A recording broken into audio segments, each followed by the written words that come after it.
Can you hear me? Yeah. I thought before I start the panel, if I can really get a sense check of what this audience consists of, especially for our panelists. Yeah? How many retailers in this room? Raise your hands. Okay. How many only brick and mortar retailers in this room? Raise your left hand. Left. Woo! You sure? Just 5, 6 of them, these will still survive. How many only online retailers in the room? Wow! You raise your hand. I think that's... yeah. Okay, maybe last question. How many of you really want to get into online retailing or omni-channel?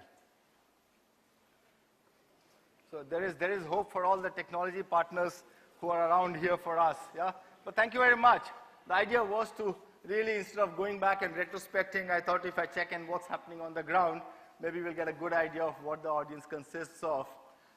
Before I start, let me tell you what you have on the panel is probably half or 1/3 of Abik's report. You said 500 years of experience, yeah? 300 to 500, and we have here close to about 100 years of experience. Yeah, if I add myself also, yes, we are about 100 years of experience. People who have gone through brick and mortar retail, who have actually faced the challenges of brick and mortar, people who have worked within the country in different states. I mean, Kishore is a great example of that. We have hardcore brick and mortar retailers who have been in India and outside and have grown very well internationally also. Ram is there who represents that. And of course, we have Krish. From the old pyramid days, we know him, and he's very cleverly shifted to where the real market is, you know, from retail to wholesale, and now he's part of the Walmart group. Gaurav is probably youngest of the lot, in this lot, yeah, also the technology person. And we're hopefully going to have a good and interesting panel discussion, trying to see if we want to rewrite, reinvent, or just keep retrospecting. But let me start with the customers first, and Gaurav, I want to start with you, because probably you are one of the last entrants into this business of retail within the country, with your GOSF, which is about 3 to 4 years back. What do you think about the Indian customer? And when you actually started GOSF, what made you look at the Google Online Shopping Festival at all? So let me just give you a quick journey of what we people have seen in the last 6 to 7 years in the Indian consumption space, the digital space. Today, 2014, I mean, which we just went by, there are about 300 million internet consumers, approximately. In 2002, the same number was something like 20, 30, 40 million. India took approximately 10 years to touch the first 100 million internet users. After that, the next 100 million came in 2 years. The next 100 million came in like 1.5, 2 years. And the next 100 million we expect to come much, much sooner.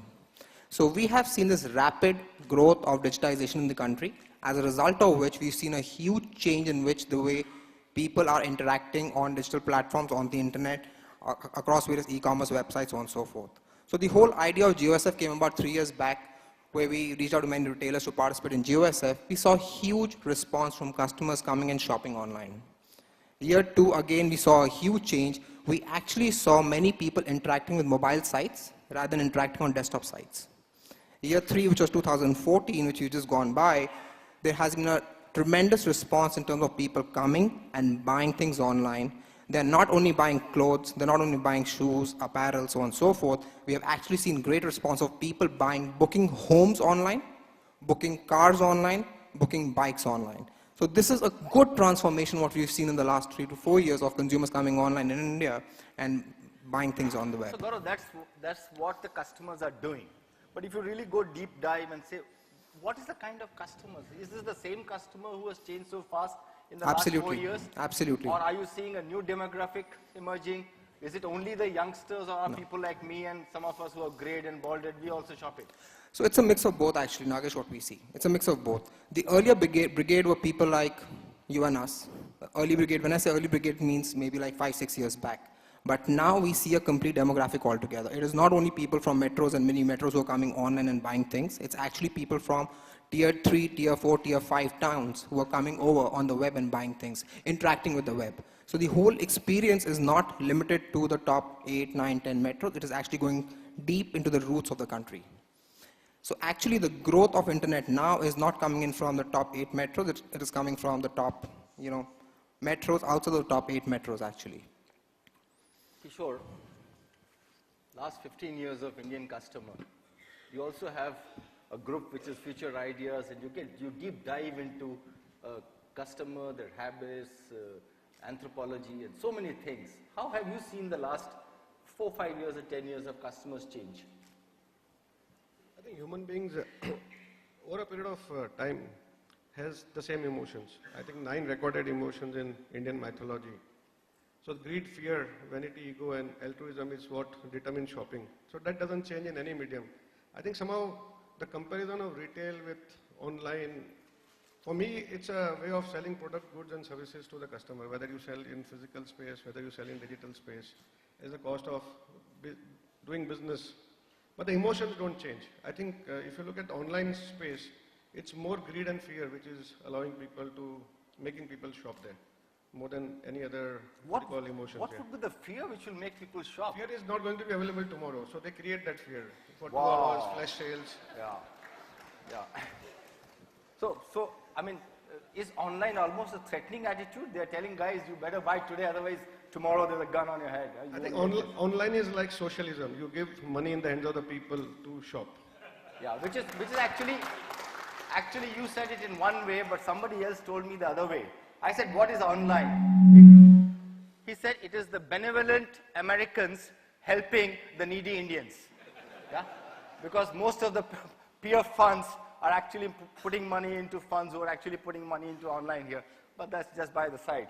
So Kishore, do you think that these 5 elements that you mentioned would continue irrespective of what happens to generations, what brings in the kind of... I think the emotions don't change. I think human emotions are the same. And I think the medium of shopping can change, but the emotions don't change. And this remains the same whether it is I think human beings won't change. We have hands, we have 5 hands, 2 hands, 10 fingers. I think that won't change. So same thing is with emotion. And the same whether it is a 15 to 25, 25 to 35. It doesn't matter. Yeah? It doesn't matter. Ram, do you agree with this? Yeah, this is a new way of looking at the customer. I think the interface with technology is something here to stay, right? And people interface with technology depending on their needs. I know that, I come from a family which is a traditional Brahmin family, and I know that, back home in Chennai, from where I was born and brought up, there is a certain location within Chennai where they would say that every family would be an IT family, and one of the sons would live in the US. And I've seen 60-year-old mothers or 50-year-old mothers, 70-year-old grandmothers taking on to Skypes and interfacing with their people on the other side. So when there is a need, people will adopt to technologies, will interface with technologies irrespective of their age.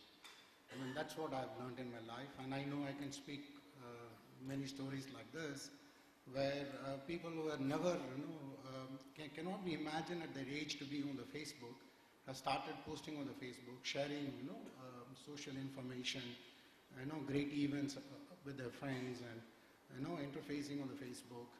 So technology is changing the lives of people, and sometimes it is also changing the emotions of the people, because they feel more socially connected through technology today than in person, because of time or because of distance or whatever may be the reasons.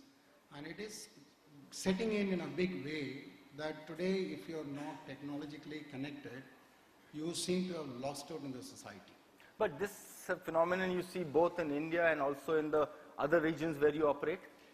I think it's the same everywhere. The technology is setting in the pace. I mean, today the adoption of technology in India is much, much faster than any other parts of the world. I mean, if Facebook can come here, Skype can come here, iPhone can sell so many millions of handsets here, these are all the trend towards the technology, and it's only a matter of time that shopping also follows. So before I go to Krish, in relation to what you said, what do you think is going to happen in the next 5 years to all the Dubai malls and the Mall of Emirates and all the malls which have opened millions of square feet? This is a question addressed Yes, to you? yes, to you. Okay. I don't think they're going to vanish, because at the end of the it will become a very seamless shopping experience where people interface with physical brick and mortar stores, as well as with the online interfaces.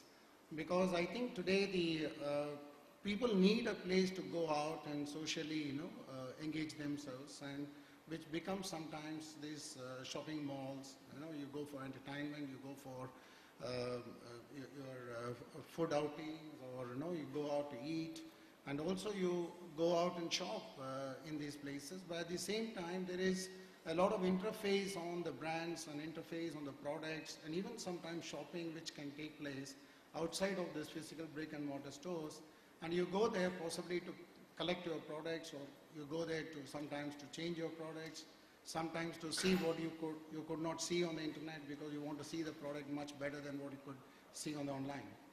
So I think they would coexist, and I would say that these large malls would become very, very important for social engagements, but at the same time they also become very important for developing a brand's presence, convenience, and the omni-channel strategy. Wow. Krish, I mean, you today are dealing through the wholesale channels, the cash and carries.